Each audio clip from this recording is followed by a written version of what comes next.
Welcome back to Capitol Review. I'm Mark Hall. President Trump is once again attacking museums in D.C. Posting on Truth Social recently, he wrote, "The Smithsonian is out of control. Everything the Smithsonian discusses is how bad slavery was, and nothing about success." Trump says that his lawyers will root out what he calls the last remaining segment of woke. Some tourists visiting the National Museum of African American History and Culture disagree with his actions. Topics, and we all should learn them, especially when they're part of our history as a nation. Kids here about 2 months ago, and they were shocked, to learn a lot about our history and stuff like that. The rest of the museums, I don't see wokeness in them. The Smithsonian has not returned our request for comment. Joining us now is Dr. Omekongo Dibinga, a political science professor at American University. Professor, welcome back.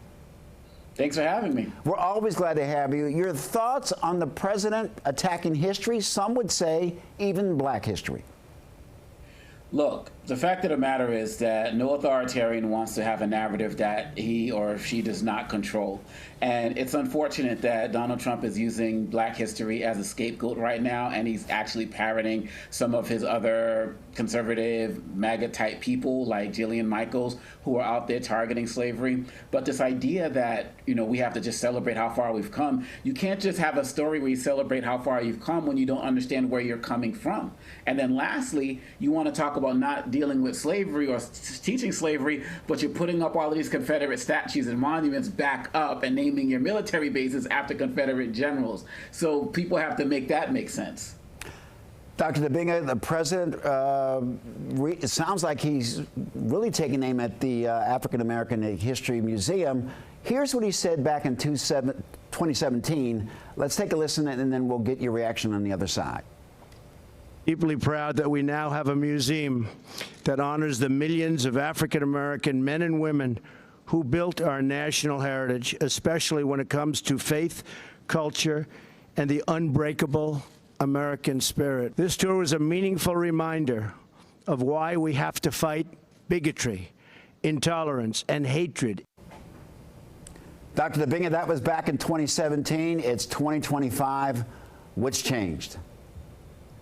This is a man who feels like he has to do and say anything to stay in power.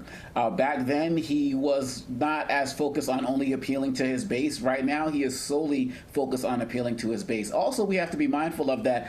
Since he made that comment, what did we have? 2020, the murder of George Floyd, what some people call the summer of racial reckoning, the Black Lives Matter movement being at its height. And quite honestly, as we know, there's been a real backlash to the momentum that was gained during that particular time. And so now President Trump is now that full avatar of the backlash to the Black Lives Matter movement. So from 2017 to 2025, that was a major difference as well. And now he feels like he has to appeal solely to his base and give them all the chum, all the red meat that they want in their anti-DEI, quote-unquote, anti-woke efforts. That's the difference.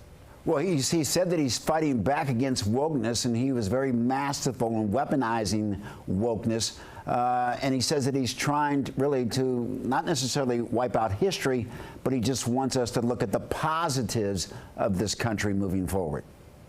Well, it's important to know also that off the top, the African American Museum is not a slavery museum. There are slavery museums specifically, and that people can go and visit. So that's part of the museum. The museum does celebrate the history. It does celebrate how far this country has come. And so to sit there and say that, oh, how bad are we going to talk about how bad slavery was?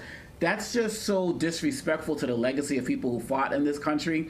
But again, it is a triumphant American story. And we also have to be mindful of that fact that this is a larger push across the board, because in our kindergarten, elementary schools, they have PragerU that they're working with to put out cartoons that downplay slavery. If you go and look at their websites, and these cartoons are being adopted in Florida, Oklahoma, and other places. So even as he's targeting the Smithsonian now, they're already doing the work in our K-12 institutions to downplay what happened with slavery. And we have to be mindful of that. This is just the continuation of something. It's not the beginning. Dr. Omekongo Dibinga, thank you so very much for joining us. Thanks for having me.